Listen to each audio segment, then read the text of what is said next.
Hello, my friends. I'm so excited. Welcome, welcome, welcome to the I Was Born to Do This podcast. We have an amazing guest on the show today, and I'm actually snuggled with her right here on a couch. We're in our Airbnb in Mill Valley, California, and Melissa just wrote her book in 5 days. I did. Yeah, I did. So this is Melissa Methven. Mm-hmm. I adore her. She is one of our JOA authors, and she chose to do my 5 day author adventure. We chose this place in Mill Valley. We had no idea how magical it would be. And it ended up being like this extraordinary home, but it was a treehouse. And it's literally like up above the trees. And we have been able to sit with these ceiling to floor windows as we've written her book in these last 5 days, and it has been extraordinary. So, Melissa, why don't you take a second and just talk to us about why you decided to do a 5 day adventure? No. Well, that's easy because I chose a 5 day because my life as a single mom with my 7-year-old and 10-year-old, my life is so busy between work. They get home from school and work, it's homework, feeding them and sports. I just don't have time. Yeah. I just don't make the time. I just knew that this would be the only way I'd get it done. And I knew how important this message was. And I wanted it done fast. Yeah. And when I saw what you were able to provide as a publisher, I said, okay, I'm signing up. This is the way I'm going to get out this book out. And that's what I love. I love that it allows us to be able to two things: get the book done quickly, which otherwise it's going to take people, it takes people years to write a book because it's simply just because they don't have time. But to like dedicate 5 full days, but then also the urgency of your message. We don't have years. Yeah. Like this book is so urgent. So why don't you tell everyone who's listening what your book is about? My book is about suppression. So how I've suppressed since a young girl, my emotions and my voice. I've suppressed my voice, and it paralyzed me. It paralyzed me in every step of the way, and I felt stuck. So a lot of it is addressing people that feel stuck and have been suppressing for years, and also living in darkness. My husband died by suicide in March of 2022. It's only been 21 months, but ever since he died, I felt this urge that God was calling me to use my voice. And I use the word suicide in his in everything. And friends would call and say, how did he die? I said, died by suicide. And many were shocked.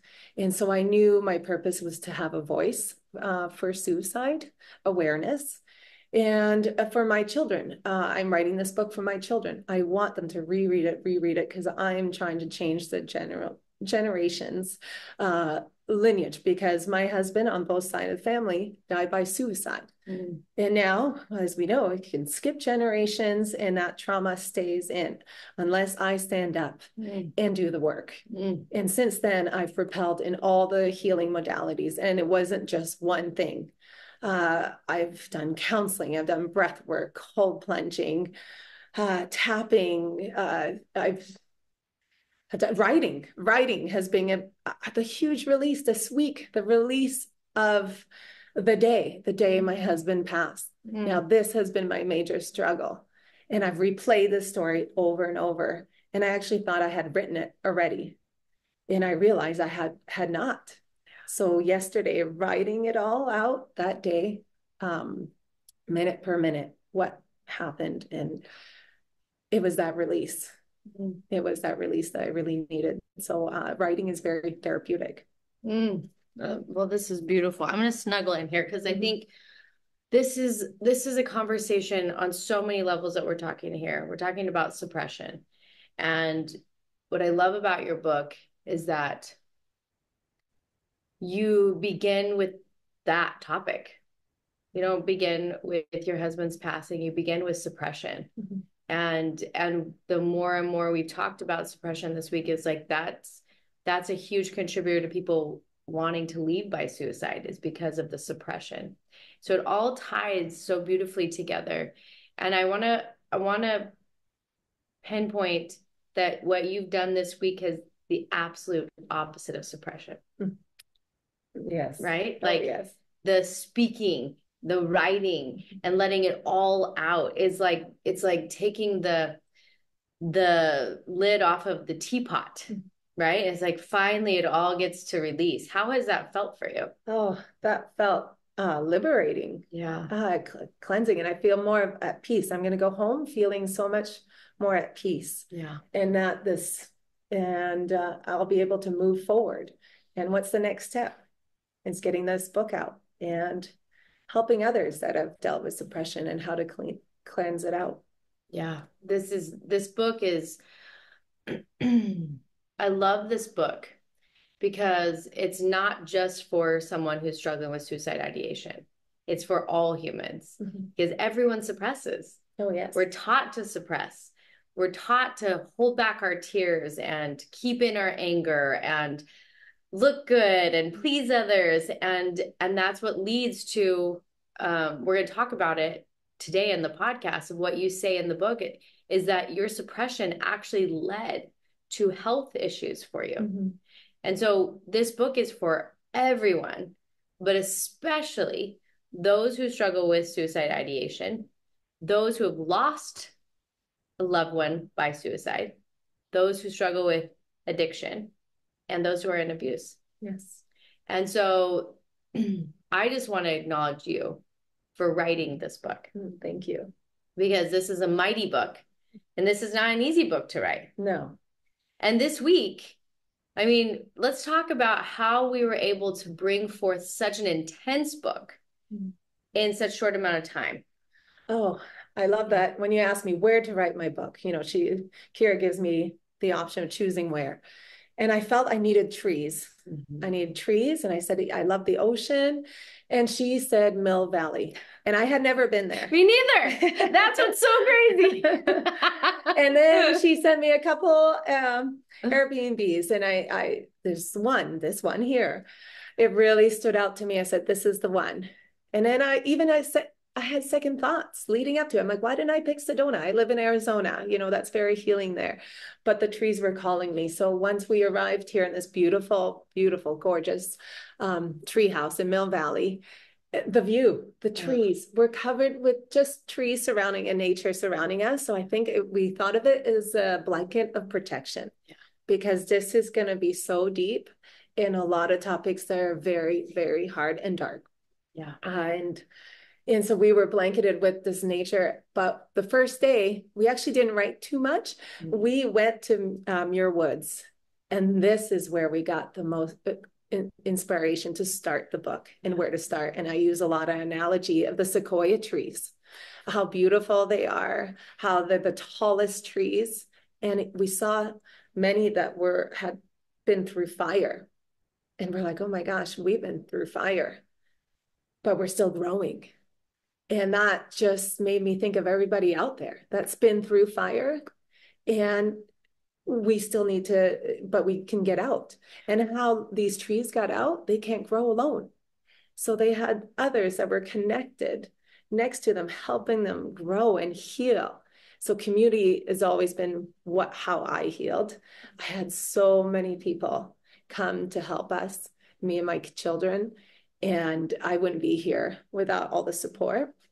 But not everybody has that support. They're isolated and they feel alone. And so I want to be that community. I didn't show you that you are not alone. And I want to be that person because I know that's what got me out, is knowing that one person cared. And it gave me the courage to keep going and the confidence. That day, I just acknowledge you, because this book, if I'm being really straight, this has been the hardest book for me to help channel. And simply just because I struggled with suicide ideation for 20 years of my life. So maybe even more, really 25 probably.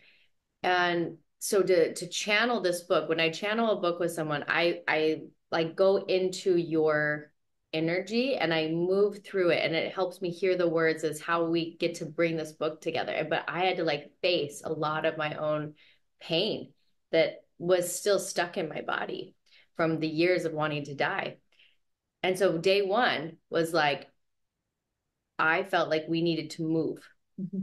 We needed to be moving our bodies. So we walked about 6 hours on Monday. And I had you actually talk to me about the day that you found your husband. Mm-hmm. And we moved so that it could move through us. So that we weren't sitting in a confined space. It was like, move it through the body, move it through the body. And then it was like, no, we need more. And so we went to the Muir Woods, where those trees are, some of them date back to 950 AD, yes, which is just wild. Mm-hmm. Like, you're like, that's before Columbus. It's like, these are old ancient trees, and every one of them, we didn't find one that had not been licked by fire. Yes. And none of them were dead by that fire. And that was like, that is such a representation of those of us who have faced such fire, you and me and so many people listening. Like, it may have made scars, but those trees were still 300 feet tall, and they were growing despite the fire. And being in those woods that day was so extraordinary. And then Tuesday, we wrote all day. Yeah, we did. What did we do Tuesday night to help us? Tuesday, was that breathwork day? Oh, Tuesday was breathwork yes. day, which yes. is what cracked it all open. Oh, yes. That was it. Incredible, that breathwork. And that's been a big part of my healing. I've been doing it for almost 18 months. Yeah. Mm-hmm. And what's crazy is that I hire the same breathwork master every time, Jeremy Mudick. He comes in via Zoom to every one of my author adventures, and you're the only person who actually works with him. I know. Week. I'm lucky. I'm lucky. I get to go every week on Mondays, and 7:15 I reconnect mind body in Mesa, and this has helped me heal some PTSD. It's helped me heal just feeling my nervous system, regulating my nervous system, and also stress I had to get done. And that helped me get stronger. Yeah. And so that version one, that he's your breathwork master, yes. But he came in, and I feel like it was in that breathwork session that it was like we united. Like, I could feel it. Like, all of a sudden the book came in, you and I were in the right channel together. And then we wrote for like 6 hours. Yes. And then we did something that night that was it the hot tub night? I think it might be the hot tub night. I don't know. I don't know. They all kind of moved together. But we found this really beautiful spa in Mill Valley here that has these outdoor hot tubs. And it was under the stars. It was this clear night, and there were crystals everywhere. And we sat in that hot tub. And when we got in, we were like, 45 minutes. I don't know if we're going to last 45 minutes. And then a whole leg of your business showed up. Yes. That we're going to start creating that will help people who read this book. And so it's amazing to watch how when we spend this time together, the book is coming through, but it's not just the book. It's how is this book going to go serve more? Yes. So stay tuned, because when her book goes live, she's going to have this amazing program for anyone who reads the book who needs more. And it all came together in the hot tub. I did. Yeah. So that part of the business was birthed in a hot tub. And then Wednesday, we wake up. We have so much writing to do. What happened? We had no power. None. No, like, and it was freezing. Freezing, pitch black, no street lights out here. I took a shower in pitch black. Like, I hope I can do a shower in the dark. You're like, I just have to. I'm like, okay. Otherwise I can't. My eyeballs won't wake up. But this is what's so cool is that we had so much work to do. And it could have been really easy to say, we're we're just going to wait, see if the power turns on. But Melissa here, what happened? Oh, well, I was like, hey, there's going to be a coffee shop that's open. So I Google coffee shops and which one's open. And I said, let's go. Let's go over there. Let's get ready. And it was great. By 7 a.m., we were like at the coffee shop and we were writing. We had our, I had my chai. She had her coffee. We were just like, oh, this is so great. But then something happened at the coffee shop, which is really extraordinary because it is really important. Every piece of these adventures is for the book. We live it, we breathe it. Everything that happens is an analogy. It's symbolism from God. And I was running my mastermind for the authors that morning in the coffee shop. And I don't have a quiet voice. I'm like level 10 always, right? Especially when I'm coaching. I'm just like level 10, like, let's go. And I'm like preaching about God and like how they're, we're like Joan of Arc's.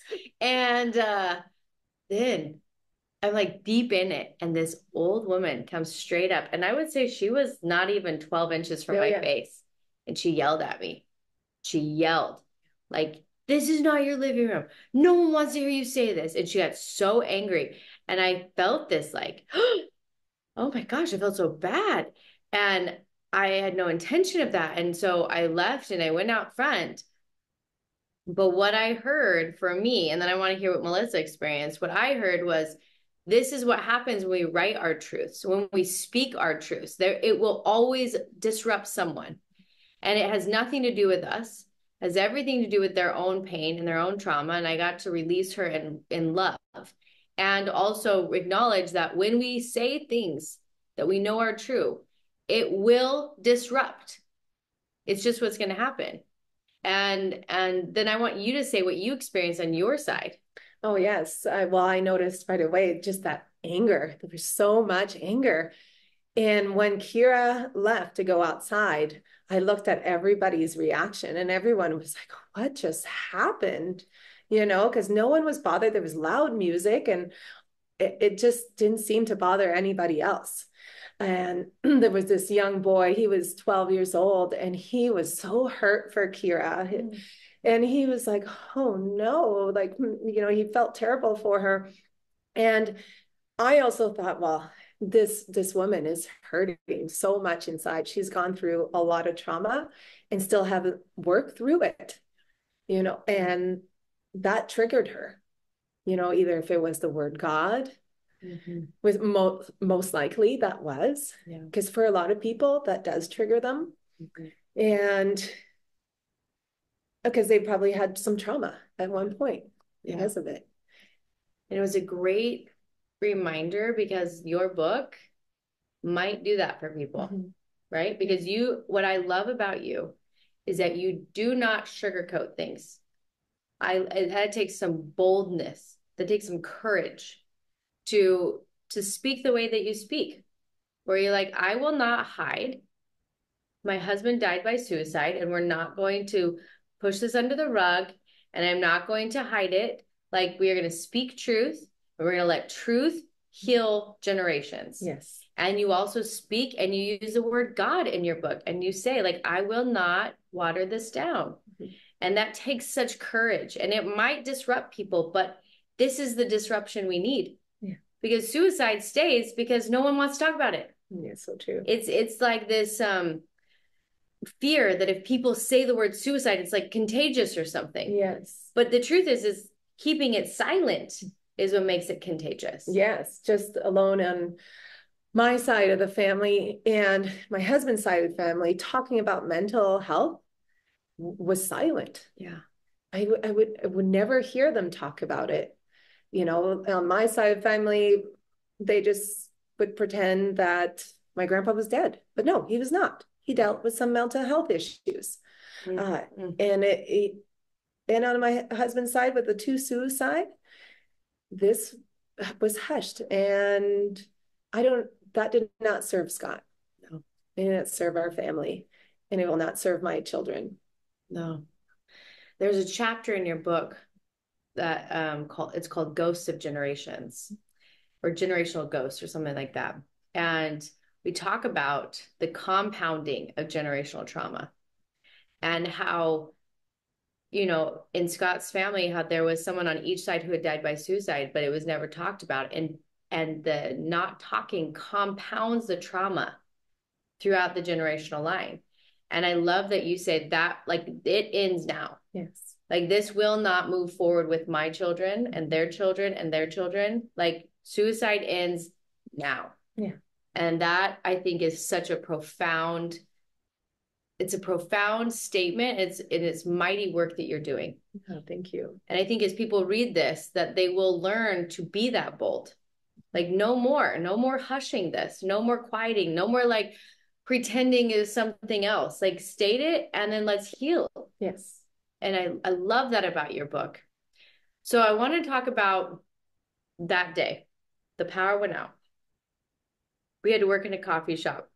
And then we decided we're going to go back to the Muir Woods. Mm-hmm. So we went. We wrote for 5 hours. Yes. Talk about that experience. How was it to write underneath 300-foot trees? I was in my happy place. I was so happy. I love nature. That's always been just so healing for me. So I'm writing, typing away on this bench, and then I look up and I see all these trees and the creek passing, you know, I can hear it, the creek, and I was just in awe. It's like I'm getting the wisdom from these trees. They've gone through fire and survived. They're still standing. And so that was just inspiring, the energy, because I wasn't comfortable.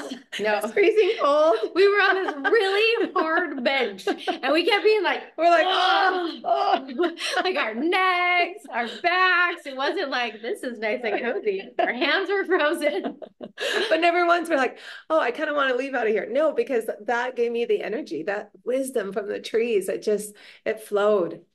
And I loved it. It was a beautiful day. And it was interesting because as I went for a little walk, because for me, when I channel books, it gets really intense in my body. And so I have to get up and I have to move and I have to move and move it. And it was getting intense. And so I got up and I'm walking and then I heard it. And the message that I heard was that the intensity of this book had to come through and in the intensity of the forest. Like, these trees, they're so huge. And they're so mighty, and they could hold the intensity that was coming through, which allowed it to be very easy for us. Yes. We were able to write things and bring things through that were very hard, but it was easy because we were there. And the forest held us. Yeah. It was so beautiful. It was so powerful. So that day was beautiful. I would say Monday, Tuesday, Wednesday was gathering. Right? Yes. We were just kind of like writing and just like super chaotic. And we're like, this is coming through. Mm-hmm. And I think it's really important to talk about because people think that writing a book is like chapter 1, chapter 2, chapter 3. That's like not how it goes. Oh my gosh. No, I was all over the place. It's like literally payoff. Right. And those first 3 days, it's always scary for me. I'm always like, oh no, we can pull this off. You know, like, I tell people I can do this. I don't know. Like by day 3, I'm like, I don't know if we can do it. I did tell you, I'm like, okay, it's all over the place. But that happens on every adventure. So it's not just you, right? Like, it's like by day 3, I'm always like, oh no, this is a mess. We're a mess. But Thursday hit and it was like it just locked in and the book showed itself to us. So it's like I could see, I know what's happening. I know what has to go. And then we just plugged. And Thursday, day 4, we wrote almost all day. All day. Yeah, we didn't leave. Yeah, we didn't leave the house. Yes, we didn't leave. But why would we? We're literally like, yes. I mean, those of you who are on YouTube, we're going to actually show you. Like, we are above the treetops. We're literally in a treehouse. It's absolutely insane. I know. And Kira always asks, she's like, do you want to go somewhere? And I'm like, no, like I feel I'm outside and the beautiful view and the trees and I'm comfortable and cozy. It was raining. Yeah. I was like, no, I'm good. So midday though, and I think these are really important things to notice because when you are in wild creation, it can really run your nervous system too hot and that creates burnout and then you can't continue. And so every day we worked out. Yes. Every day we had a really hard workout. Oh, Thursday, I wake up and I ask God, what does she need today? And I hear, hot yoga. Oh gosh. So then I'm like Googling and I find this place called Red Dragon. And I'm like, all right, I guess this is what Melissa needs. And let's talk about Red Dragon. Let's talk about that. We almost didn't make it out. We almost stayed in the Red Yes. Dragon for life. I was definitely very sore. I was starting to feel it, my neck, back. And I was like, oh yeah, this is going to be great. I've done Bikram when I was 20, you know. Easy. Yeah, easy. Easy. I remember this. We get into this room and it's hot.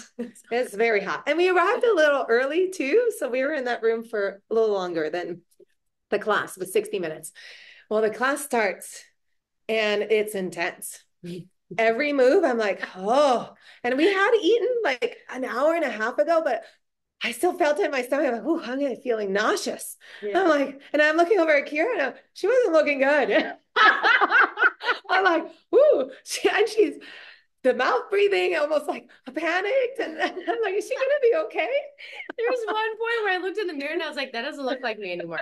Like I actually was like, I think I'm I literally multiple times like I'm going down. Like I think I'm going down. The instructor, when you probably had that feeling of going down, yeah, comes a little closer too because she's feeling that. I'm like, it's going down, Karen. I'm going down. And I'm like, why did this is what Melissa needed. Awesome. I might die on this adventure. But like that's how these adventures go, is that I never plan them. I never plan them. There's no plans whatsoever. Every day I wake up and I ask, what does this author need? And then I hear it and then we do. And that one, like maybe I almost died, but afterwards I felt great. I felt like a winner. Good. Oh yes. I am a winner. We made it through the entire 60-minute class, which since we were there early, it was 90 minutes. Yeah. Yeah, it was pretty intense. But after that though, because we had written all day, we needed, I mean, I had never sweat that much. I mean, my sports bra felt like someone had put it through an actual pool. Oh yeah. Like I was soaked. And it like moved all the intensity of the book out. Mm-hmm. Like it was like gone. Yes. Anything that we had gotten triggered or pulled up out of our bodies. Absolutely. I felt that. And that was important. That's why God said that's what we needed. So like this has probably been our most, like, I would say out of every retreat I've done, we've done the most extreme things to match the extremity of the book, right? So what happened Friday? I don't even remember. What did we do Friday? Friday. Oh, we wrote. Yeah. We woke up early. Yeah. And we wrote all day again. We did a workout midday to like move through some energy. And then we went with a branding tally. Oh, yeah. That happened one of the days. Yeah. One of the days she got her book cover done, which is phenomenal. The book cover is amazing. We're going to drop the title at the end of this. So we worked with the book cover, but Friday we worked all day and then it was like the energy kind of cracked. And I was like, we need to leave. So we went and had this amazing fish dinner at this beautiful restaurant here called Fish. And then we went and got massages. Oh, yeah. And that was really important. The massage is always the last day of the adventure. It's like you need it because we are the vessel. The body is the vessel. So we're going to use this vessel to write out books. At the end of the week, the body needs care. And so how did that feel finalizing it last night? Oh, it felt... I couldn't believe it, to be honest. I came to this adventure. I was like, okay, I was leading up to it. I was so anxious because I'm like, how am I going to do this? Really, in 5 days, I don't know. I've never written a book. And I was like, okay, no expectation. If I don't finish it, that's okay. I'll work on it afterwards. This will be just the breaking grounds. And to finish it and to know that I had 30,000 words by Friday, I felt good. I felt proud of myself. And I was like, wow, this book is going to get out sooner than I thought. And it's going to help thousands. Yeah. And ending with that massage, it was like the best massage that I have ever had. And it really released so much because when I'm writing these events, it's like I'm reliving the events. So you start feeling my heart, start feeling the intensity, the sadness, that we felt, that my kids felt.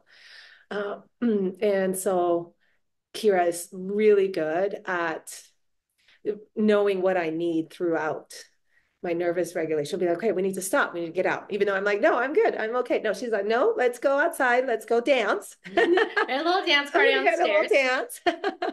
And then I love dancing. Yeah. I always say, this is what I need to do, start doing. And so that kept me going and releasing it. So ending it with a massage was the best way to end. I can't believe it's done, though. I'm so sad. I know. We are lucky, though. Not everyone gets this, so don't expect it.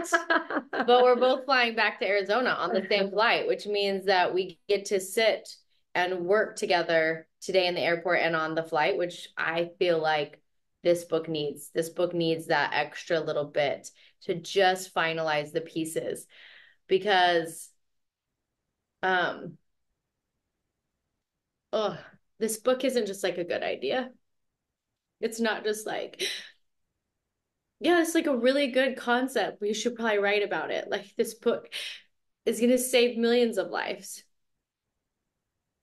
And like, sometimes I don't know how I'm alive.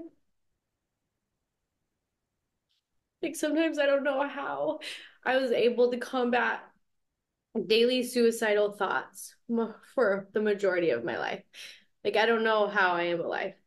And I look at this book and I just think that there's so many people who struggle in that darkness and isolation, and they don't have God. Like, God is why I'm alive. Oh, yes. Like, why do I always talk about God? Why is God my greatest strength? Because that is, like, I'm alive because of God. And so your book and what it teaches and the realness that you bring and the tools that you teach, it is going to save lives. And this is mighty work. Thank you. And I honor you, because it took a lot of resiliency this week, took a lot of determination, and also like conviction. And there were many times when you could have just said, I got to take a break, and you didn't. You just let it come through. Yes. And I want everyone who's listening to know, like, she wrote this for you. She wrote this for you and for those you love. And if you are struggling with suicidal ideation, this book will help you. And don't do it alone. Like, find your people, find your community, find someone, a safe person to talk to, because we need you, because suicide is actually never the option that will serve you or those that you love. Those of you who are struggling with abuse, this book will help you. Those of you who are struggling with addiction, this book will help you. Those of you who love someone who is suicidal, abusive, or in addiction, this book will help so many people. I cannot state enough of, like, the suppression around these topics must end. And Melissa is ending it. So I just honor you. Thank you so much, Kira. Well, and I'm so glad you chose to live that day, because look at what you're creating right now and helping so many, helping all these authors that have this fire in them as well to get that message out. But that seems so overwhelming to write a book. Yeah. Right? Yeah. So it's finding the right publisher. Yeah, of course, you can write it on your own. But how long? I've talked to people, it's taking them 7 years. Yeah. Or it's still almost done. It's almost done. Right. You need Kira. You need Kira. I couldn't have done it without Kira. Thank you. And I needed the urgency of this message. It's only been 20 months since my husband passed. And this is not a very long time. No. And I always thought, I'll write a book in 10 years because I still have a lot of work to do myself. I'm still learning. But no, I've learned so much already. I already have a big message, and I'm here because of God. I'm here right now, every step of the way. It flowed, and he opened these doors, even how I met Kira, and I know this will make a difference. I love that. Okay, as we finish, I'm wiping my boogers off my face. It's fine. I want you to close your eyes. I want you to drop into your heart. And I want you to just feel into a message, a final message for anyone who's listening or watching right now. What would that final message be?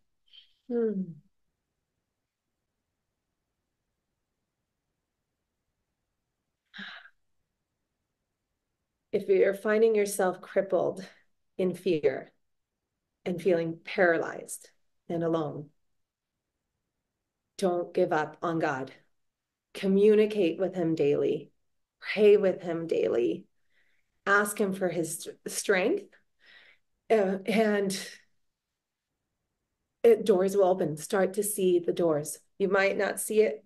It might not be clear because guess what? You're going to be in this cloud, this fog.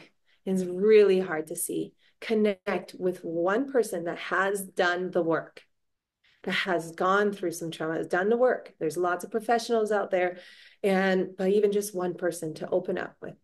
And slowly you'll start building your community. And never give up. Never give up. I know you're tired. You know you're completely exhausted, and that seems daunting. But don't camp out in that fear. Don't pitch a tent. Don't stay there, and go one day at a time. Focus on one day at a time. Oh, so beautiful. Thank you. Yes. Thank you. Heart. All right. As we close, why don't you leave with them the name of your book? Oh, it is The Truth Behind the Smiles. That's the name of the book. My husband was a dentist. I'm a dental hygienist. So that just fit very much because we smile. My husband had a beautiful smile. I love to smile. And we just kind of smiled through it and suppressed what was truly going on. Oh, beautiful. So The Truth Behind the Smiles. Truth Behind the Smiles will be out really in the next few months. So stay tuned. We'll have her on again to talk about it as the book launches. My message today,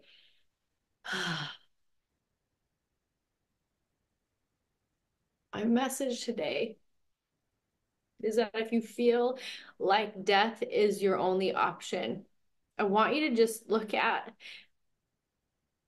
the life that God has created with me after I chose to live. When I almost chose to die, when I almost committed suicide, I was super miserable. I was extremely unhappy. I did laundry all day and I was a massage therapist at night. And I was really, really unfulfilled. And now I get to